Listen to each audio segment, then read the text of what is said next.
Bom, agora para finalizar, imagino que já está bem explicado ao longo do capítulo todas essas reações psicofisiológicas, mas eu gostaria de dar atenção no vídeo, uma atenção especial a como encaixar isso no treinamento. Então essa última parte do capítulo, como inserir a mecanização, a habituação e a racionalização no treinamento.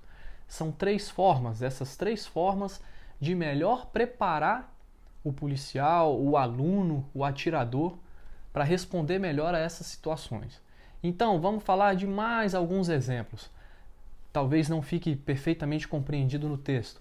Mecanização. Quando a gente fala da memória muscular, de realizar 10.000 vezes um mesmo movimento até que ele se torne automático, é justamente esse aspecto da mecanização.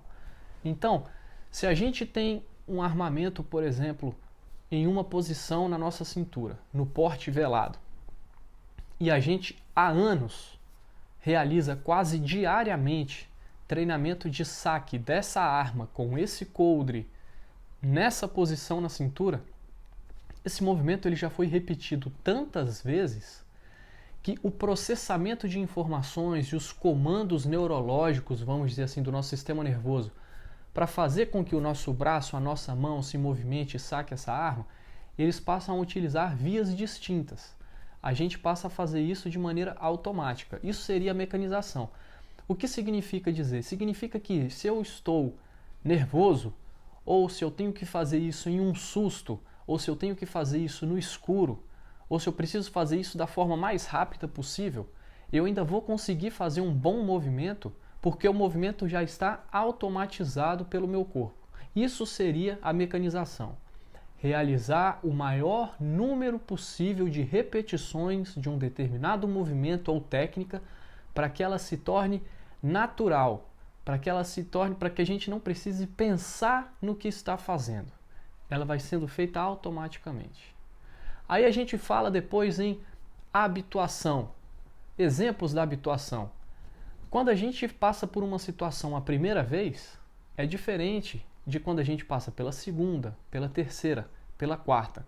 Então o nosso corpo, no âmbito aí, vamos dizer, do nervosismo ou do desespero em enfrentar uma situação, o nosso corpo reage de maneira diferente quando a gente já passou por aquilo.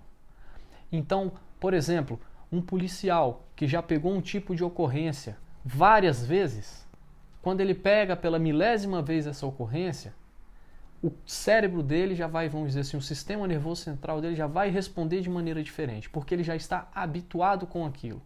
Então é a diferença entre um policial que está pela primeira vez, recém-formado do curso de formação, trabalhando na rua e ao verbalizar com um suspeito numa abordagem, o suspeito faz um movimento de sacar uma arma, por exemplo. O policial vai responder de uma forma.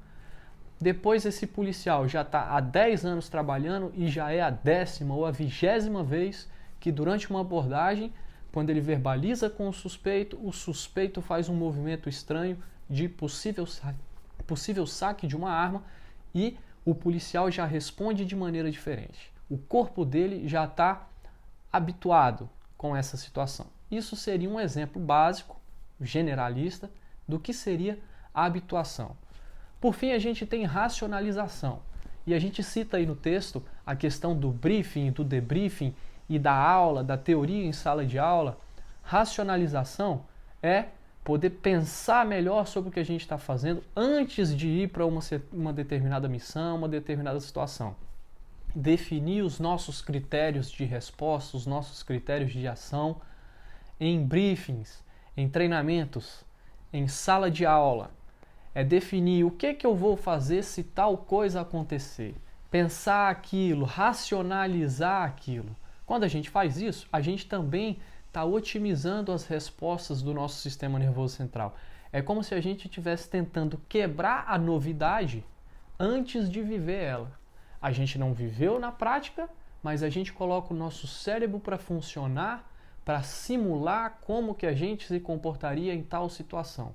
Eu estou racionalizando aquilo, conversando com pessoas que já passaram por aquela situação, vendo vídeos, debatendo em sala de aula, indo para uma instrução em que o instrutor me ensina como reagir, pensar no meu momento de folga, tranquilo em casa, o que eu faria se tal situação acontecesse. Tudo isso configura processos de racionalização que também otimizam a minha resposta.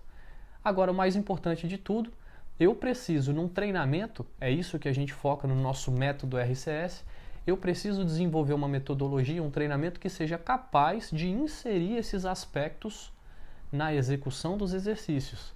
Eu preciso ser capaz de criar exercícios, criar drills que consigam trabalhar a mecanização, a habituação, a racionalização, para que o treinamento seja mais eficiente na hora de uma situação real. Para que o meu corpo aproveite o treinamento para se adaptar melhor a uma possível situação a ser encontrada numa ocorrência real.